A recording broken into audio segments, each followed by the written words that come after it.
जय माता की, जय श्री महाकाल। जैसा कि आपने पढ़ ही लिया होगा थंबनेल टाइटल में, तो मैं आपको आज ये बताने वाली हूँ कि रोंगटे खड़े होना क्या होता है, झटके लगते हैं क्या होता है। इसी विषय में आज आपको मैं जो भी जानकारी दूँगी वो आपके लिए अति उत्तम होगी। ठीक है, तो आप इसे फॉलो भी करना। वैसे जहाँ तक मैं जिन लोगों के लिए ये बनाती हूँ वीडियो, पता नहीं वो लोग उसको उस हिसाब से सुनते हैं कि नहीं सुनते हैं। फिर उनके अलग अलग क्वेश्चन होते हैं। वो रीज़ तो है ही नहीं है ना भगवान को पाने की, या वो क्यूरियोसिटी ही नहीं है कि हाँ हमें जानना है कि जीवन क्या है और प्रभु इच्छा क्या है, प्रभु प्राप्ति क्या है। वो भाव तो है ही नहीं है ना। महज भगवान का भजन करना तो छोड़ो, कह सकते हैं कि टाइम नहीं लगता, लेकिन भगवान की अगर वहाँ से कोई मोटिवेशनल वीडियो होती है तो आप पूरे 24 घंटे में भगवान के लिए 20 मिनट भी नहीं निकाल सकते। तो आपका कुछ भी नहीं हो सकता। हम अपना काम कर रहे हैं, अपनी नॉलेज दे रहे हैं, ये किसी किस्मत वाले तक ही पहुंचती है और कोई किस्मत वाला ही इसे सुन पाता है, नहीं तो समय तो सारी ज़िंदगी में किसी को भी नहीं है। तो मैं अपने टॉपिक पर आती हूँ। तो कई बार ऐसा होता है कि जैसे कि आपके सामने ना कोई कैसे कोई बड़ा ही नेगेटिविटी वाला व्यक्ति आ गया, ठीक है, और आप काफ़ी पॉजिटिव हो, काफ़ी ऊर्जावान हो आप, तो उसको आप अगर देखते हो ना तो तब भी आपके रोंगटे खड़े हो जाते हैं, क्योंकि जो आपकी पॉजिटिव शक्ति होती है उनकी गंदी और मैली शक्तियों को सहेल नहीं सकती है। एक कारण ये भी होता है, कई कारण होते हैं, मैं आपको सभी कारण बता देती हूँ। बहुत से कारण होते हैं। जैसे किसी देवी देवता का आप भजन सुन रहे हो, जैसे आप मुझे भी कहते हो मैं लाइव जाती हूँ, मैं भजन गाती हूँ, मुझे भी ऐसे ही होता है। बट दरबार में जितने बैठे होते हैं उनको भी होता है, और जो लाइव सुन रहे होते हैं उनको भी होता है। तो क्या होता है ये, और ऐसा क्या होता है? ऐसा नहीं होता कि देवी आपके ऊपर आ गई ऐसे, हाँ हम पर होती है ऐसी कृपा, हम पर आती है तो वो ऊर्जा आप तक भी फ्लो करती है। तो जैसे आप किसी देवी देवता का भजन सुन रहे हो, उन्हें दिल से प्यार कर रहे हो, दिल से उन्हें पुकार रहे हो, तो उनकी जो ऊर्जा होती है या उस साधक की ऊर्जा होती है वो आपके ना इर्द गिर्द घूमना शुरू कर देती है। घूमने शुरू होने के बाद आपके एक इर्द गिर्द एक सुरक्षा चक्कर बना देती है, जिसको ऑरा भी कहते हैं। सभी कहते हैं ना कि इसका ऑरा बहुत अच्छा है, इसका पाँव बहुत अच्छा है। जब भी ये हमारे यहाँ पाँव रखती है या रखता है तो हमारा अच्छा होता है, हमारे दिन बदल जाते हैं, बहुत कुछ सी बातें होती है, तो उसको कहते हैं एक ऑरा। अच्छा ऑरा अगर किसी का होता है, कई बार कोई कह देता है ना कि ये आई और उसके बाद ही हमारा ऐसा नुकसान हो गया। ऐसा नहीं होता कि उन्होंने कुछ आपको कर ही दिया। किसी का ऑरा मंडल ही इतना गंदा होता है, इतनी नेगेटिव ऊर्जाएं उनके साथ होती है कि उनके रखते ही आपका कुछ ना कुछ होता ही होता है ना। तो ये सब करना कराना नहीं होता। ये बहुत से लोगों के साथ कह सकते हैं गंदगी बहुत होती है, जिन्होंने पूजा पाठ नहीं करना, कभी अपने शरीर को नहीं मांजना, भक्ति में लिप्त नहीं रहना, उनके शरीर पर बहुत सी नेगेटिव ऊर्जाएं चढ़ी होती है। जो कि आप, मैं जब भजन गा रही होती हूँ कई बार मुझे इतनी उल्टी आ जाती है भजन गाते गाते, गले तक कि ऐसे होने लग जाता है। तो दरबार में आपको पता है ना कि कितनी कितनी गंदी चीज़ें शरीरों पर होती है, तो सारा उसका इफ़ेक्ट साधक पर ही पड़ता है, हमारा सारा ऑरा ख़राब होता है। इसीलिए मैं क्यों कहती हूँ कि मुझसे दूर बैठा कीजिए, आगे पीछे 5-5 10-10 फुट की दूरी रख कर के बैठा कीजिए, दूर बैठा करिए, मुझसे चिपका मत कीजिए। आप सभी आकर के चढ़ जाती हैं मेरी टांगों पर, पैरों पर, जो मेरा दबा रही हैं, ये दबा रही है। अगर मना किसी को करते हैं तो आप उस चीज़ को माइंड करते हैं, ठीक है ना। तो आप लोगों के शरीर उस हिसाब से उतने उत्तम और उतने सुचम नहीं होते हैं कि उस टाइम गद्दी धारण करे व्यक्ति की आप टांगे बाजू में दबाते रहें, ठीक है। तो अब तो मैं आगे से बंद करूंगी, आगे एंट्री ही नहीं दूंगी किसी को ग्रिल लगा करके वहाँ, ऐसा नहीं होगा। मेरे टांगे पैरों आप बाद में आया कीजिए दबाने, जब मैं गद्दी छोड़ देती हूँ सारी मेरी दबाया कीजिए, मैं लेट के बिस्तर पे आराम से, तब आप दबाया करो तो मुझे ज़्यादा खुशी होगी, ठीक है।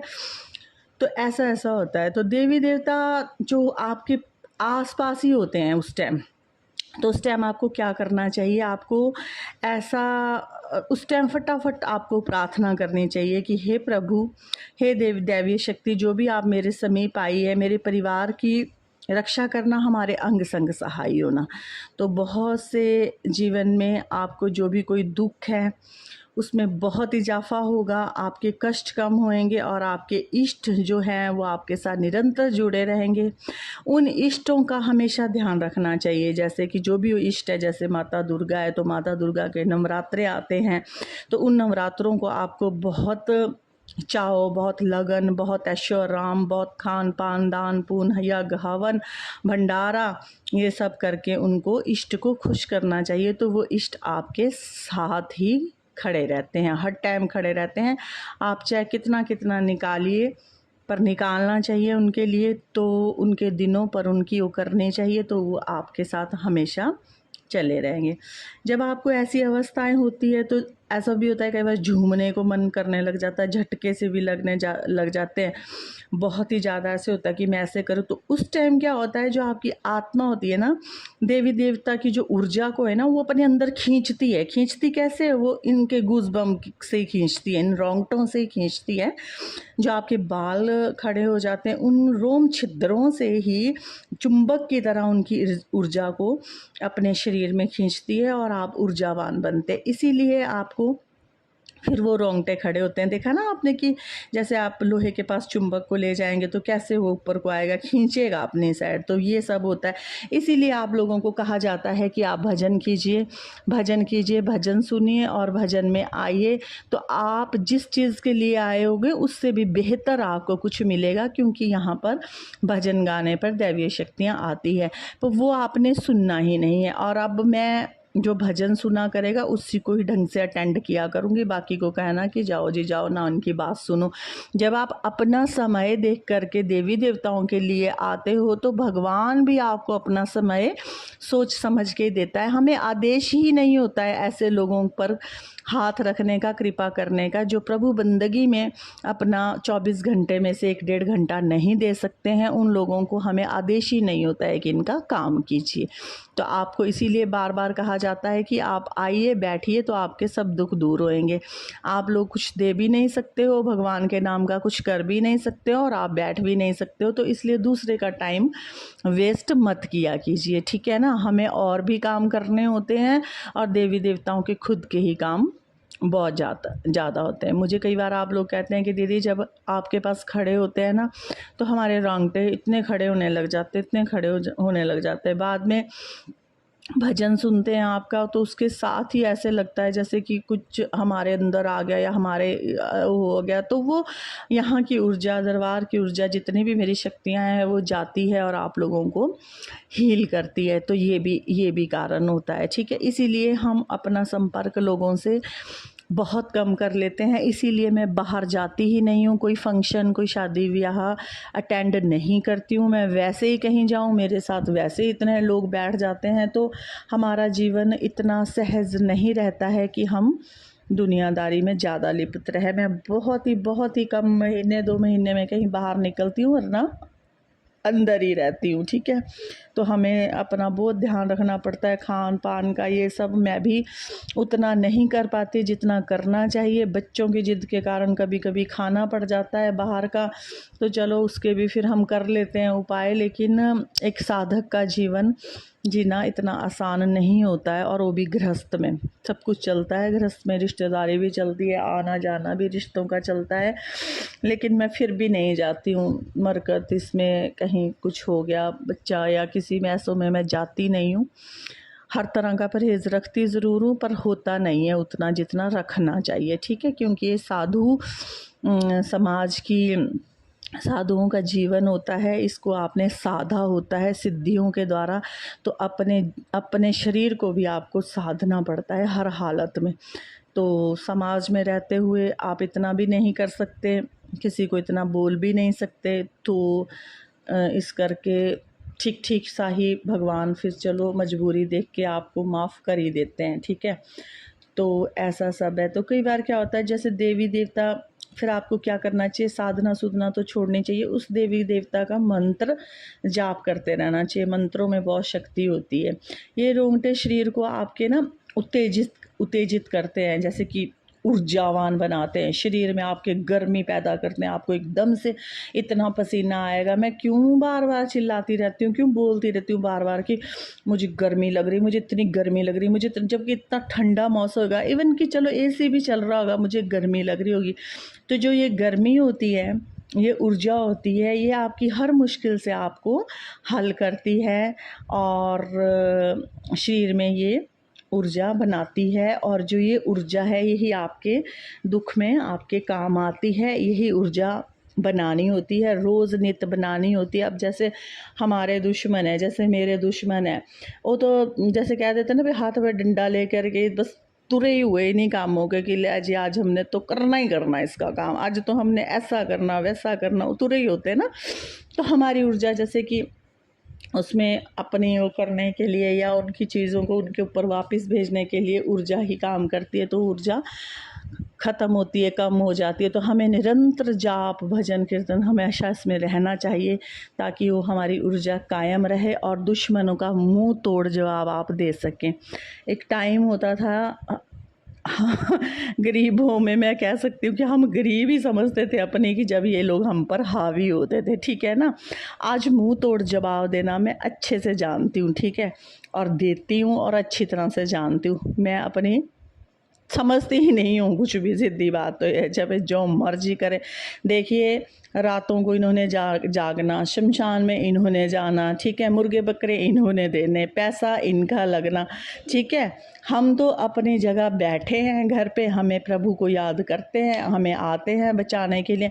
लॉस किसका कर रहे हैं? अपना।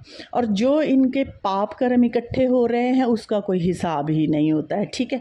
जितना भी ज़्यादा जीवन में सुख बढ़ता है तो सोचिए आपका पुरुषार्थ और पुण्य उदय हो रहा है, और जितना किसी के जीवन में दुख बढ़ता है तो ये सोचिए कि आपकी पाप की कमाई इकट्ठी हो रही है, उससे आपको कोई बचा नहीं सकता। इन लोगों के मन में सिर्फ यही भ्रम होता है, हमें कर दिया, हमें चीज़ छोड़ दी, हमें कर दिया, हमें। अरे कभी आंखें बंद करके अपने पाप कर्मों का चिट्ठा तो कभी पढ़िए कि हमने कितना पाप किया है, हमने कितना पाप किया है आज दिन तक, जिसके कारण हमें ये दुख नसीब हो रहा है, ये दर्द नसीब हो रहा है, ये पीड़ा नसीब हो रही। ऐसा कोई इंसान नहीं है कि कोई किसी की ज़िंदगी को नरक बना सकता है, सिर्फ उनके कर्म उनको नरक बनाते हैं।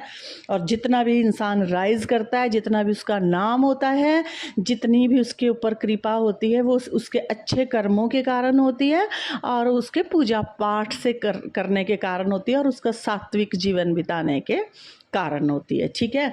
तो मुझे जितना भी बोलना था मैंने बोला। मैं हर वीडियो में देखो, समझदार को तो इशारे ही बहुत होते हैं, ना समझो को। अब रावण था ना, उसको सबने कहा कि तू मान, उसकी घरवाली ने भी कहा, बच्चों ने भी कहा कि मान कि ये भगवान है।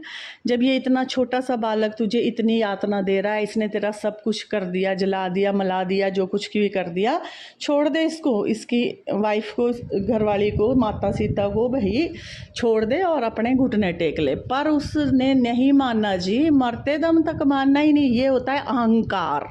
जिस व्यक्ति के अंदर ये अहंकार होगा ना, भाई मुझसे तो है ही नहीं कोई, मैं तो ये कर सकता हूँ, मैं तो वो कर सकता हूँ, क्योंकि मारे होते कई लोग, पता होता है कि हाँ हम तंत्र के द्वारा ऐसा कर सकते हैं, तो इनको विश्वास होता है। तो ये कुछ ऐसी आत्माएं होती हैं, ये जब तक किसी को पीड़ा नहीं पहुंचाएगी या सामने वाले को पीड़ा नहीं पहुंचाएगी ना, तब तक इन्हें सुकून नहीं मिलता है।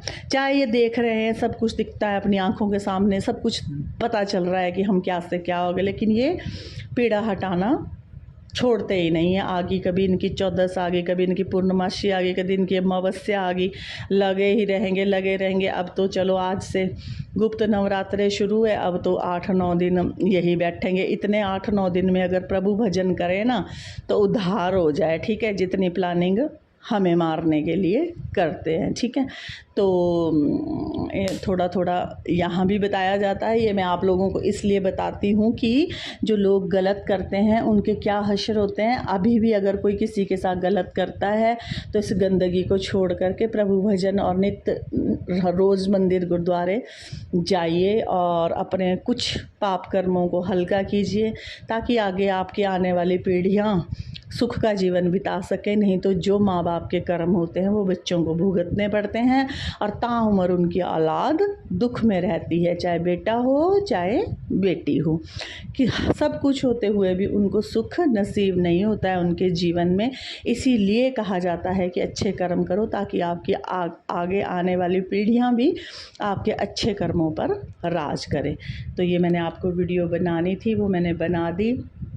तो अब मैं यहीं इसको विराम देती हूँ। अगली बार एक अच्छे और एक नए टॉपिक के साथ आऊँगी आपके साथ कि आप अपने इष्ट को कैसे प्रसन्न करें, आपको क्या कुछ उनको देना चाहिए, और देखती हूँ क्या क्या टॉपिक बनता है। तो ये मैंने सिर्फ आपको रोंगटे खड़े होने तक का बताया, और इस चीज़ का आप ध्यान करेंगे, वहम नहीं करेंगे कि आपके ऊपर नेगेटिविटी है तो ही ऐसे हो रहा है। ठीक है, बहुत सी को नेगेटिविटी होती है तो पॉजिटिव जगह पे जाने पर भी ऐसे सिम्टम्स हो जाते हैं, पर वो अलग अलग तरीके होते हैं। जिनको हर रोज़ हो रही है ना, तो उनके साथ कोई पॉजिटिव शक्ति जुड़ी हुई है, और पॉजिटिव शक्ति आपके पास अपना सुरक्षा घेरा बनाने के लिए आती है, आपका ऑरा मंडल मजबूत करने के लिए आती है कि आपका ऑरा मंडल मजबूत हो जाए। और अगर आपके ऊपर किसी भी चीज़ का अटैक होता है तो आप इतने पावरफुल हो कि उसको आप बैक कर सकते हो। ठीक है, तो रात को जो मेरी अमावस्या किसी ने मनाई होगी तो खुद की भी अच्छी मनी होगी। तो जय श्री महाकाल, जय माता की।